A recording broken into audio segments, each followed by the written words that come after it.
rezultat, dar înțeleg că ați avut discuții.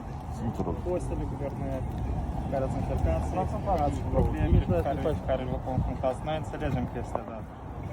Noi mergem pe ideea că, inclusiv colegii dumneavoastră, am rugat ca timp de 2 săptămâni să veniți cu anumite propuneri punctuale în ceea ce ține inclusiv ca să vă asigurați dumneavoastră ca șoferi în activitatea de taxe pe care o aveți. Să aveți anumite garanții, inclusiv garanții sociale și inclusiv garanții financiare și inclusiv garanții de activitate pe viitor. Noi suntem gata să le ascultăm și noi să mergem mai departe pe modificarea la codul transportului rutier în care să putem să includem propunerile pe care le aveți. Deci mesajul este clar. Noi vă înțelegem și noi vă susținem, dar haideți să facem corect și comunicarea pe care să o avem să fie una constructivă. Eu am lăsat numărul meu de telefon. Я вас перебил, слишком много вопросов нерешаемых. Ребята здесь услышали. Пускай правительство берет все в свои руки и делает государственный автопарк, где нас будут заправлять, чтобы нас не интересовали эти цены. Я в субботу, в пятницу ночь я поработал, я утром в субботу проснулся, газ по 17,60. Я поспал 8 часов. Мне вечером на работу выходить. Я встаю, напарник приезжает, говорит, все, работы нет. Делайте государственный автопарк. Не надо нас разразнивать. Яндекс, 22, без разницы. Почему государство не может взять и объединить это все? Раньше был таксопарк. Водители приезжали, менялись, и машины мыли, заправляли. Демократия. Почему так нельзя сделать? Подожди, секунду. Ответник клуба. Mesajul pe care îl transmit și inclusiv și mesajul ministrului.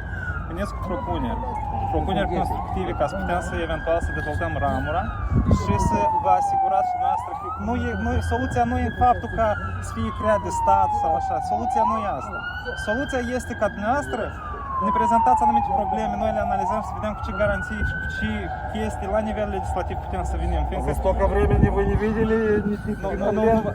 Столько времени прошло, на нас все нагружает и нагружает. Вы не видели проблемы? Вы увидели проблему, когда мы сейчас приехали и начали сигналить? Когда мы вышли реформу с октября.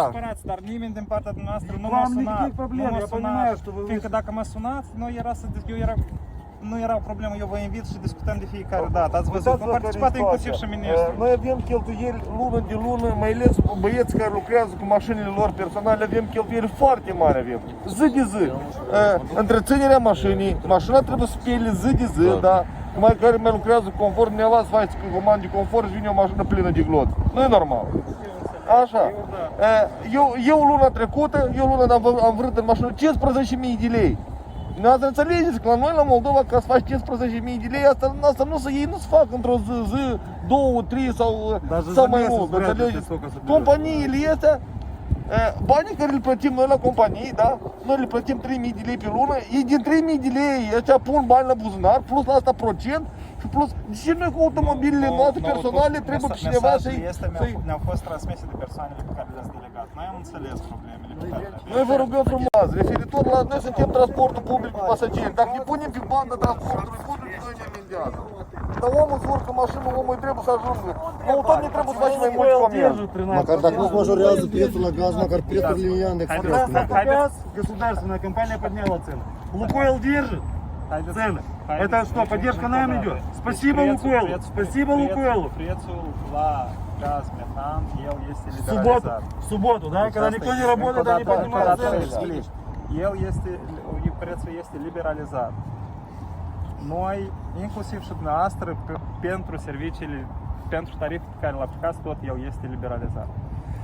Noi înțelegem anumite aspecte unde putem să intervenim rapid și o să intervenim rapid. Dar dumneavoastră cunoașteți care este situația cu criza energetică și cu criza gazelor.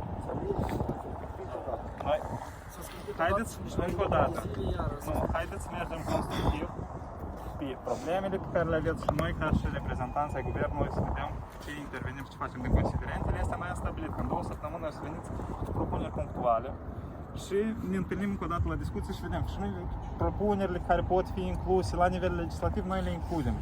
Le analizăm, le argumentăm de comun acord și mergem cu modificări.